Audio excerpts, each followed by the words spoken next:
दोस्तों कभी कभी छोटी छोटी बातें एक बहुत बड़ा झगड़ा बन जाती है और फिर उसका परिणाम होता है इतना भयंकर और ख़तरनाक जिसके बारे में जानकर इंसान कुछ भी नहीं कर पाता है। दोस्तों आज का किस्सा एक ऐसे मैरिड कपल के बारे में है जहां पति का नाम होता है छोटू और पत्नी का नाम होता है अनु। दोनों पिछले 4 साल से एक खूबसूरत वैवाहिक रिश्ते में अपनी जीवन काट रहे होते हैं। इनके प्यार मोहब्बत भी होती है, लड़ाई झगड़े छोटी मोटी नोक झोंक भी होती रहती है और इनकी गोद में एक 3 साल की बड़ी खूबसूरत बच्ची भी है। दोस्तों एक दिन की बात, इनकी कोई बात छिड़ जाती है और उसी बात को अब दोनों तूल देने लगते हैं और फिर यह जो बात है यह एक झगड़े में तब्दील हो जाती है। दोस्तों इसी बात पर अब गुस्से में आकर छोटू अपनी पत्नी अनु के ऊपर थप्पड़ मार देते हैं। यानी कि एक थप्पड़ खाने के बाद अब अनु कहाँ चुप रहने वाली थी और अनु भी बहुत ज़्यादा गुस्से में आ जाती है और अनु अब अपने पैर से सैंडल उतार कर सीधा दे मारती है छोटू के सर पर। वह सैंडल छोटू के सर को छूकर निकल जाता है। फिर क्या था, फिर दोनों तरफ से आरोप प्रत्यारोप शुरू हो गए थे। यानी कि अब जो छोटू हैं वो अपनी पत्नी को भला बुरा कह रहे हैं।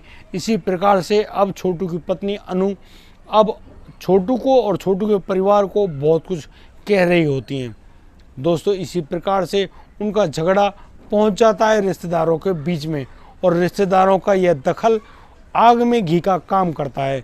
यानी कि अब जिस भी रिश्तेदार के पास यह खबर पहुंचती वही रिश्तेदार एक नई बात लेकर खड़ा हो जाता और कहता कि एक औरत जो अपने पति पर इस प्रकार से सैंडल से हमला कर सकती है वह ना तो पतिव्रता नारी है ना ही ईमानदार पत्नी है। इसी प्रकार से जब अनु के मायके वालों की तरफ से जब यह खबर उनके पास पहुंचती है तो सभी रिश्तेदार अपनी अपनी राय रखते हैं और अब इनका जो मामला है वह 2 साल तक लंबा चलता है और फिर वह घड़ी आ जाती है जिस घड़ी पर इन दोनों को तलाक के पेपरों पर साइन करना था और इनको कोर्ट से डिवोर्स मिलना था। दोस्तों कोर्ट में अनु के परिजन और छोटू के परिजन जो कि उनके साथ आए थे वो सभी लोग आए हैं और वो लोग कोर्ट से उस डिवोर्स के पेपर्स को लेकर अब कोर्ट से बाहर आ रहे होते हैं। दोस्तों इन मामलों में काफ़ी लंबा समय व्यतीत हो जाता है। अब वो सभी लोग थोड़ा थका हुआ महसूस कर रहे थे। इसी प्रकार से संयोगवश दोनों परिवार एक छोटी सी चाय की टपरी पर पहुंच जाते हैं और वहां उस चाय की टपरी पर चाय पीने के लिए ऑर्डर कर दिया जाता है। और मैं इसको भी संयोगवश कहूँगा कि यहाँ पर अनु और छोटू दोनों एक दूसरे के आमने सामने बैठे हुए थे।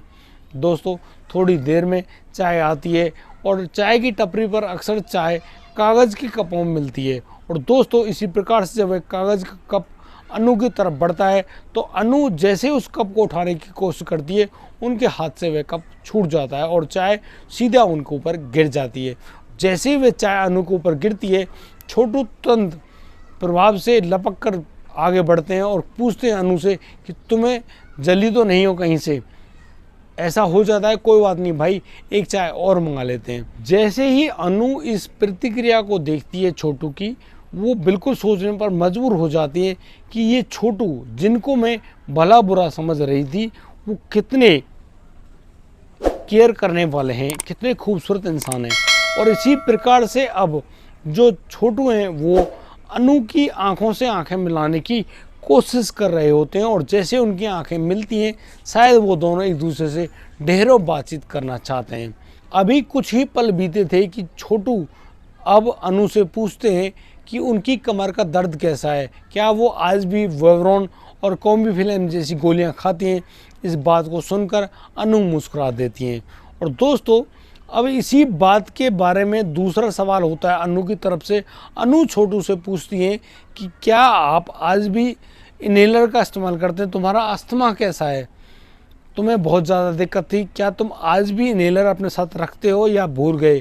तो यहाँ पर छोटू उनको जवाब देते हैं कि उनका अस्थमा तो बिल्कुल ऐसा ही है लेकिन आज वो पता नहीं क्यों इनहेलर को घर पर भूल आए हैं। दोस्तों जिस प्रकार से दोनों की बातचीत बढ़ रही होती है, दोनों के परिजन बड़े गौर से एक दूसरे को तरफ देख रहे होते हैं, लेकिन यहाँ पर ना छोटू को कुछ महसूस होता है ना ही अनु को कुछ महसूस होता है। यहाँ पर दोनों के दिमाग पता नहीं किस जगह पर चल रहे होते हैं। और अब छोटू कहते हैं अनु से कि अनु, अब मुझे आपको 4 लाख रुपए नगद और हर महीने के लिए 6,000 रुपये देने होंगे। वे कहते हैं कि उनका एक वसुंधरा फ्लैट है, अब वो उस फ्लैट को तुम्हारे नाम ही कर देना चाहते हैं। तुम अब आराम से अपने बच्ची के साथ बड़ी खुशनुमा ज़िंदगी जीना। यहाँ पर अनु कहती है कि मुझे 4 लाख तो नहीं चाहिए, लेकिन जब तुम मुझे 6,000 रुपये महीने दोगे ही तो फिर मुझे 4 लाख की क्या ज़रूरत। मैं और मेरी बच्ची अपना गुजर बसर आसानी से कर लेंगे। लेकिन उस वसुंधरा वाले फ्लैट की कीमत तो 20 लाख है। तुम जब उसे मेरे नाम करा रहे हो तो फिर तुम्हें एक पैसे देने की भी ज़रूरत नहीं है। इन सारी बातों को दोनों एक दूसरे से कह भी रहे थे और सुन भी रहे थे। यहाँ पर और जो रिश्तेदार थे वो उनके चेहरे की तरफ देख रहे थे, लेकिन अनु और छोटू किसी की भी बात पर या किसी की भी तरफ ना देख रहे थे, ना ही सुन पा रहे थे। छोटू अब अनु से कहते हैं कि उनके पास 4 लाख रुपए नहीं हैं, वो किसी भी तरीके से उन पैसों का इंतजाम तो नहीं कर पाएंगे, इसीलिए वो तुम्हें यह फ्लैट देना चाहते हैं। दोस्तों, ऐसा कहते कहते छोटू का गला रुंध जाता है और उसकी आंखों में आंसू आ जाते हैं। यहाँ पर अनु उनको जवाब देती है कि उनको पैसे नहीं चाहिए, वो महीने के 6,000 रुपये ही देते रहें, मैं और मेरी बच्ची अपना गुजर बसर कर लेंगे। दोस्तों, धीरे धीरे समय बीत रहा था।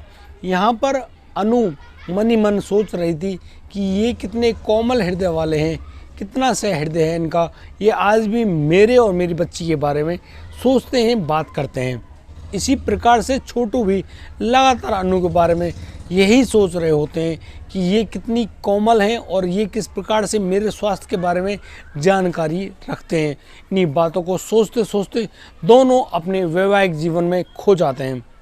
और यहाँ पर अनु सोच रही होती हैं कि किस प्रकार से उनके पति, जिनका नाम छोटू है, उनकी कितनी अच्छे से कदर क्या करते थे।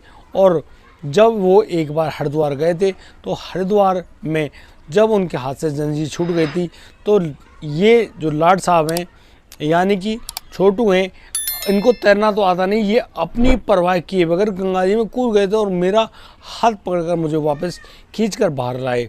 ये बड़ी ही हिम्मत की बात है। इसी प्रकार से छोटू भी यही सोच रहे होते हैं कि जब भी मुझको अस्थमा का अटैक आता तो ये मेरे लिए इनहेलर का इंतज़ाम करती और मुझे गर्म पानी ला कर देती, जिनसे मैं स्टीम लेता। ये कितनी अच्छी हैं। और जैसे कि दोनों एक दूसरे के ख्वाबों में खो गए थे, अब यहाँ पर जैसे ही उनका ख्वाब टूटता है, अब छोटू बड़े प्यार से कहते हैं कि अनु, मैं तुमसे कुछ कहना चाहता हूँ। तो अनु जवाब देती है कि तो फिर कहो ना। लेकिन यहाँ पर छोटू कहता है कि मुझे बहुत डर लगता है। तो अनु कहती है कि तुम्हें डरने की ज़रूरत नहीं, शायद जो तुम कहना चाहते हो वही मैं सुनना चाहती हूँ। तो यहाँ पर छोटू कहते हैं कि मैं अनु तुमसे आज भी बहुत ज़्यादा प्यार करता हूँ। तो अनु भी जवाब देती है कि मैं भी तुमसे बहुत ज़्यादा प्यार करती हूँ। छोटू अब अनु से कहते हैं कि वो ज़िंदगी के इस रफ्तार को एक नया मोड़ देना चाहते हैं, क्या हम दोबारा से एक दूसरे के साथ नहीं रह सकते। तो यहाँ पर अनु कहती है तो इन तलाक के कागज़ों का क्या होगा। दोस्तों, तलाक के कागज़ों के बारे में छोटू कहते हैं कि इनको फाड़ कर फेंक दो, ये सिर्फ कागज़ हैं, ये कभी इंसान की भावनाओं को नहीं बांट सकते, हम लोगों को कभी भी अलग नहीं कर सकते। मैं भी अपनी छोटी बच्ची को सीने से लगाकर जी भरकर प्यार करना चाहता हूँ, रोना चाहता हूँ। और दोस्तों, इन्हीं बातों को करते करते पता नहीं कब दोनों अपनी अपनी कुर्सी से खड़े होते हैं और फिर एक दूसरे की बाहों में लिपट जाते हैं। ऐसा लग रहा था जैसे कि कितने ही सालों बाद एक दूसरे की गोद नसीब हुई हो एक दूसरे को, और बड़े प्यार से लिपट कर उनकी आंखों से आंसू बह रहे होते हैं। सभी रिश्तेदार जो उनके साथ आए थे, परिजन, सभी लोग हैरान हैं, परेशान हैं कि ये क्या हो रहा है। और फिर दोनों मुस्कुराते हुए अपने परिजनों की तरफ कहते हैं कि कोर्ट ने भले ही हमारा तलाक कर दिया हो, लेकिन अब हम लोग सदा के लिए साथ रहेंगे और साथ मरेंगे। दोस्तों, आज की कहानी में सिर्फ इतना ही। दोस्तों, छोटी मोटी बात तो हर परिवार में होती रहती हैं। छोटी छोटी बातों के बहुत बड़े बड़े झगड़े बन जाते हैं और उन्हीं झगड़ों के कारण एक हंसता खेलता परिवार बस उजड़ जाता है। ऐसा ना हो कभी किसी के जीवन में भी, यह एक अलग ही कहानी है। दोस्तों, आज उस छोटी सी बच्ची को उनके माता पिता दोनों का प्यार मिला, एक पति को पत्नी का और एक पत्नी को उसके पति का प्यार नसीब हुआ। दोनों एक दूसरे के हाथों को थामे हुए बस एक टक देखे जा रहे हैं और इस प्रकार से अनु और छोटू दोनों की जीवन की कहानी फिर दोबारा से एक हो गई। दोस्तों, आजकल के इन तलाकों के किस्से हमारे और आपके समाज में हर तरफ फैल रखे हैं, लेकिन दोस्तों कभी भी कोई भी रिश्तेदार या परिजन ऐसा प्रयास शायद ही कम करते हैं कि ये दोनों फिर दोबारा से एक हो जाएं। सभी लोग सोचते हैं कि भाई अब ये लोग एक दूसरे के प्रति बहुत बड़े दोषी बन गए और इनको शायद अलग हो जाना चाहिए। दोस्तों, हमको दोबारा से एक होने का प्रयास अवश्य करना चाहिए। और दोस्तों, यदि आपको हमारी वीडियो और दी गई जानकारी अच्छी लगी हो तो आप लोग हमें लाइक करें, कमेंट करें, शेयर करें और हाँ, सब्सक्राइब करना बिल्कुल ना भूलें। दोस्तों, मिलता हूँ कल रात 9 बजे।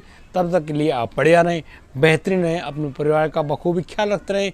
जय हिंद, जय भारत।